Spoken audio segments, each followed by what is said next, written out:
Hélène Schumann, bonjour, merci d'être avec nous ce matin. Merci Lise, bonjour. Enfin, 21e festival du cinéma israélien de Paris. On l'attendait du 4 au 11 octobre. Hélène, je rappelle que vous êtes journaliste, vous êtes écrivaine à vos heures et pour nous ce matin, vous êtes surtout ce matin présidente du Festival du cinéma israélien de Paris. Alors Hélène, c'est un événement. L'année dernière, vous avez suivi les consignes sanitaires, ce dont on vous remercie parce qu'on était très confinés et grâce à vous, on a quand même pu voir des films en streaming. Et Ouais. merci de l'avoir fait, même si c'était dur. Ouais. Et cette année, même avec le masque, on retourne dans les salles. Et ça, c'est un grand bonheur. Oui, c'est un grand bonheur d'être, comme on dit maintenant, c'est le mot à la mode, en présentiel. Voilà. Et surtout, c'est l'occasion de revoir tous les spectateurs, les fidèles, avec Oui. un programme exceptionnel.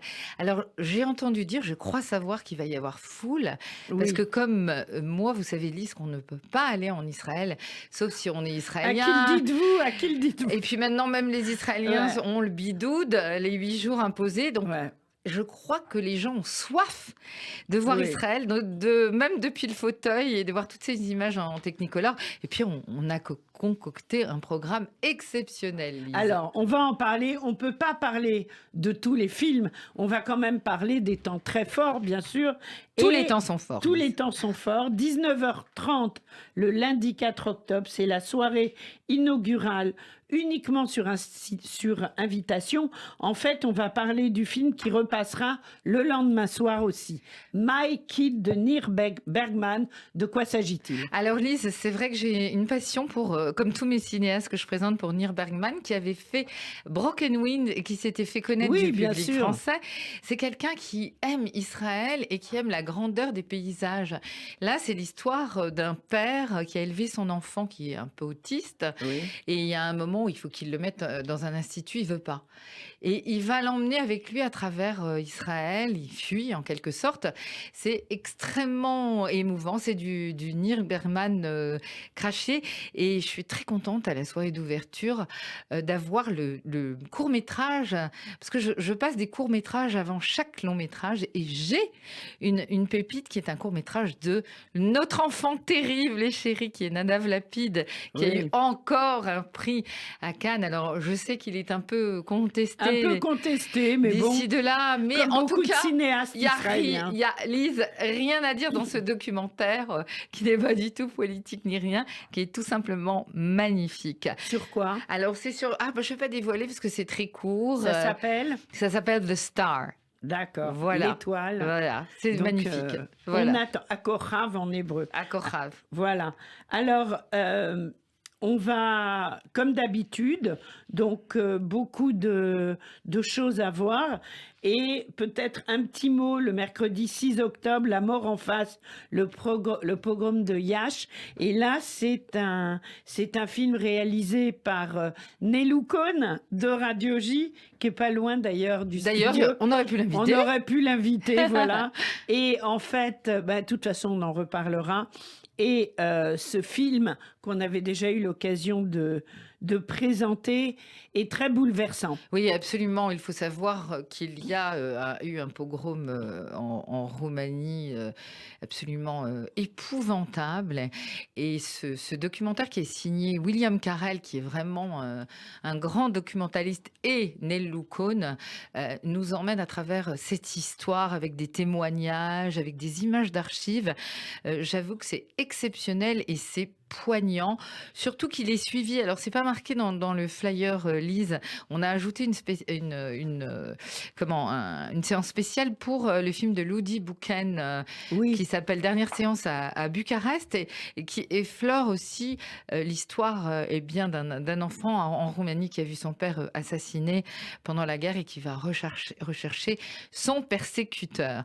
Donc voilà, une soirée roumaine en perspective, pas Une drôle belle mais soirée. nécessaire. Voilà, pas voilà. drôle, Ouais. ça on le sait, mais à découvrir absolument Le film est vraiment magistral. Alors, on va passer au jeudi 7 octobre. Vous nous parliez de Ludi Boken, dernière séance à Bucarest, en sachant, Hélène, qu'il y a des films aussi dans la journée. Comme on a dit, il y en a tellement, on ne peut pas tout présenter. Quelques mots sur dernière séance à Oui, bon, Bucarest. je viens de le dire, c'est l'histoire Oui, c'est ça. d'un homme D'accord. Roumanie. Je voudrais quand même parler de God of the Piano, qui Bien est le sûr. film d'après, qui est vraiment très israélien. D'ailleurs, j'ai la chance d'avoir la comédienne qui est là, et qui est un film sociétal. Lise, il faut savoir que cette année, j'ai énormément de films sociétaux sur l'histoire des gens, de leur famille, de leurs soucis. Et c'est bien de sortir un peu du contexte religieux, politique. Et là, c'est vraiment un film sur l'histoire d'une maman qui est pianiste et qui accouche d'un enfant. Elle va découvrir que son bébé est sourd. Et pour une pianiste, c'est terrible. Et elle va changer d'enfant à la maternité. Non. Si.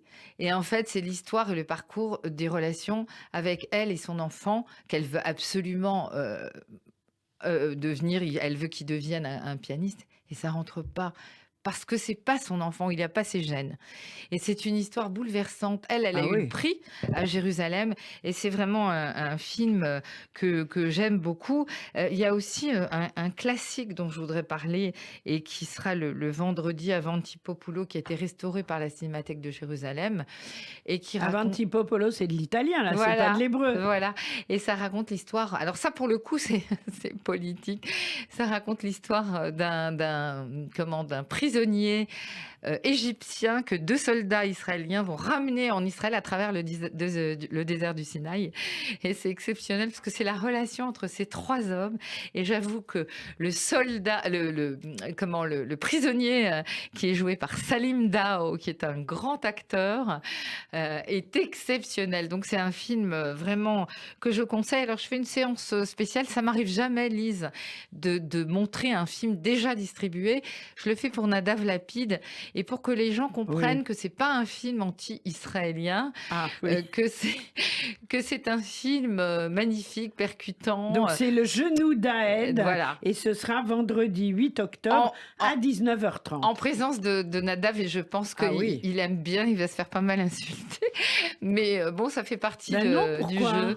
Il faut d'abord voir le film et après on juge. Bravo Lise. Voilà. Alors, je voudrais insister aussi sur une nouvelle rubrique que j'ai, une catégorie qui s'appelle Jewish Experience.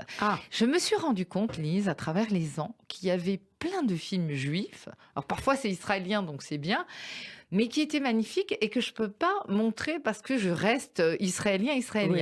Et en fait, j'ai emprunté le titre qui m'a été gracieusement offert par la Cinémathèque de Jérusalem, qui ont une section qui s'appelle Jewish Experience.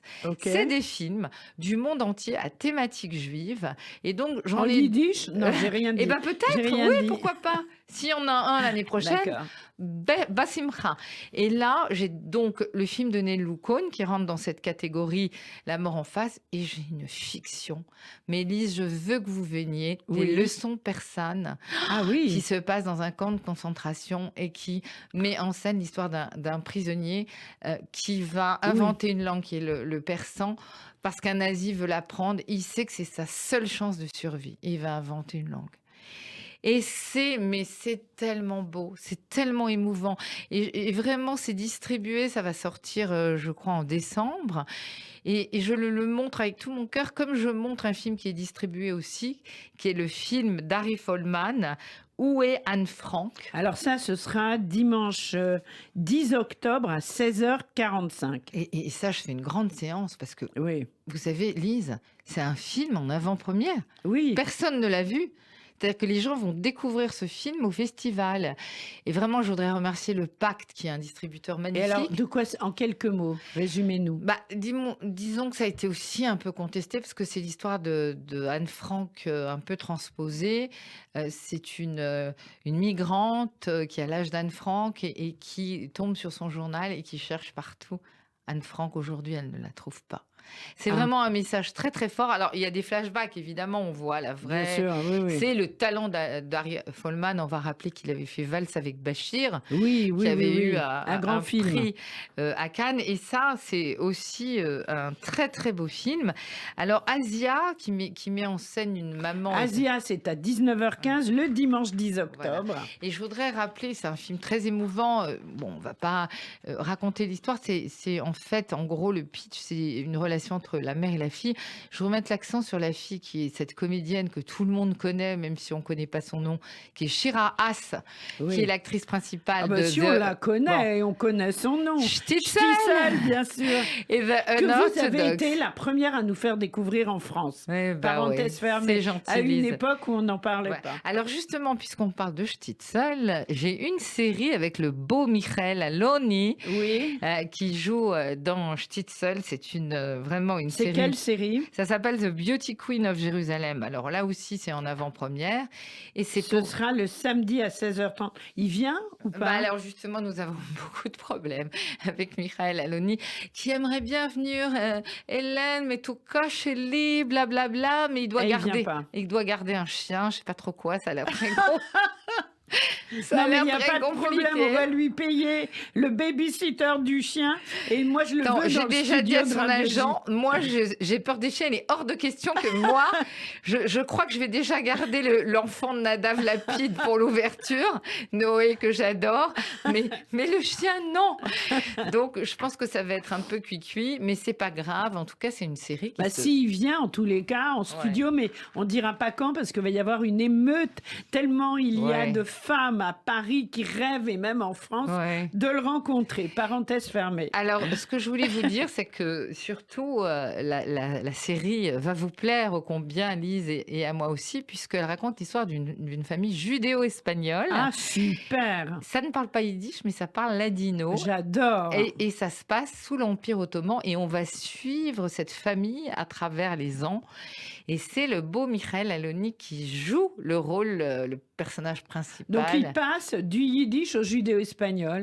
Comme nous, quoi, en fait. Comme nous, comme vous, parce que moi, malheureusement, je ne maîtrise pas ces deux langues. À force, oui, mais voilà. Alors, donc, à ne pas rater. Donc, ça passera une fois à 16h30 le 9 octobre, c'est cela? C'est cela, mais je crois qu'on va écouter une chanson, non, Lise? Oui, à la fin. Moi, j'aimerais beaucoup parce que vous m'avez mis le... Oui, on écoutera tout à l'heure. D'accord. Mais là, pour l'instant, ce que je voudrais, c'est qu'on parle... des documentaires. Des documentaires, bien sûr. Alors, j'ai des documentaires très forts.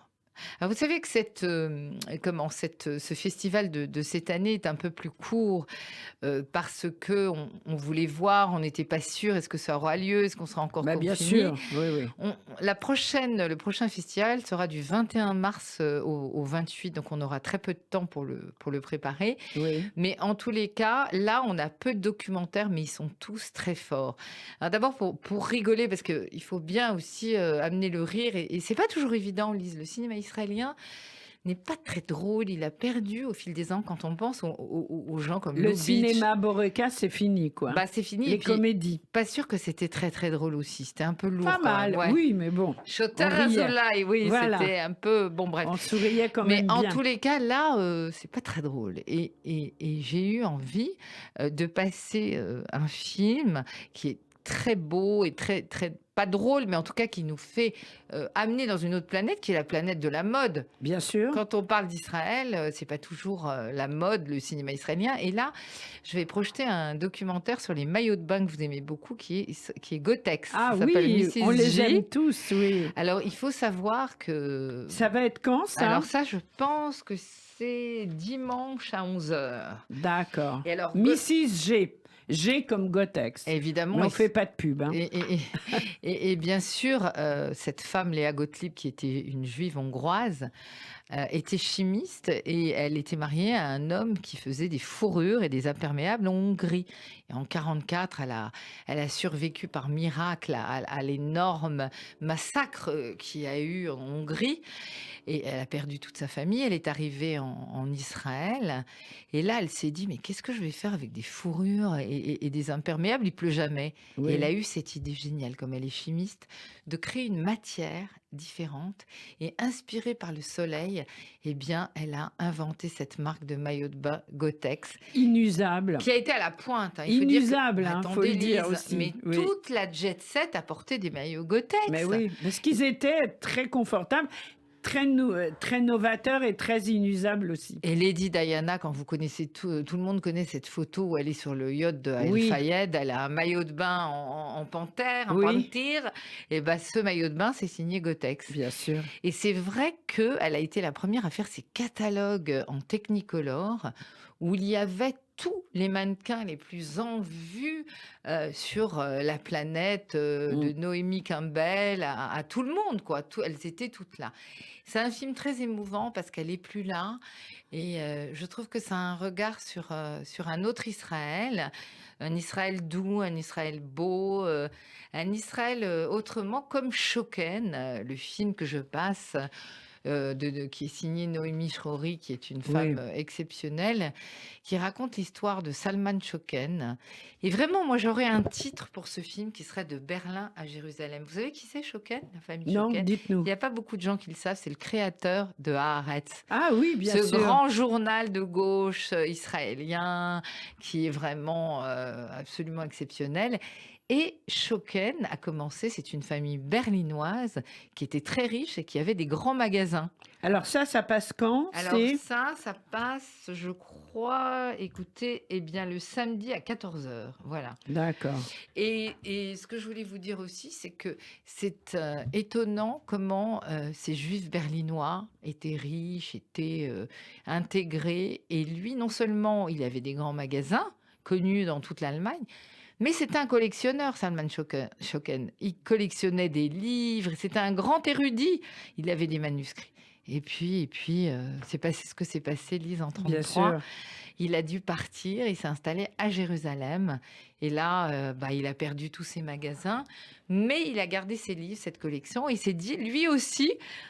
tiens, je vais créer un journal. Et c'est comme ça qu'est né Haaretz. Haaretz, la Il terre. nous reste très peu de temps si on veut écouter un peu de judéo-espagnol. Cérémonie de clôture, un court-métrage gagnant, Raymond El Bidaouia. Alors quand même, on a avec nous la plus grande actrice d'Israël, qui est la belle Yael Abekassis, Bien sûr. l'égérie d'Amos Gitaï, qui parle très bien le français d'ailleurs, Lise, et qui a fait un documentaire sur sa mère. En fait, elle est réalisatrice. Elle a parlé très peu de sa mère, mais nous, on sait que c'est une des plus grandes chanteuses arabo-andalouses, que tout le monde la connaît. Je me souviens ici, dans les couloirs de la radio, des émois de Rafi Marciano. Oui, bien sûr, qu'on embrasse. Notre chroniqueur qui disait « Raymond El Bidouia, Raymond El Bidouia ». Et Raymond El Bidouia sera là.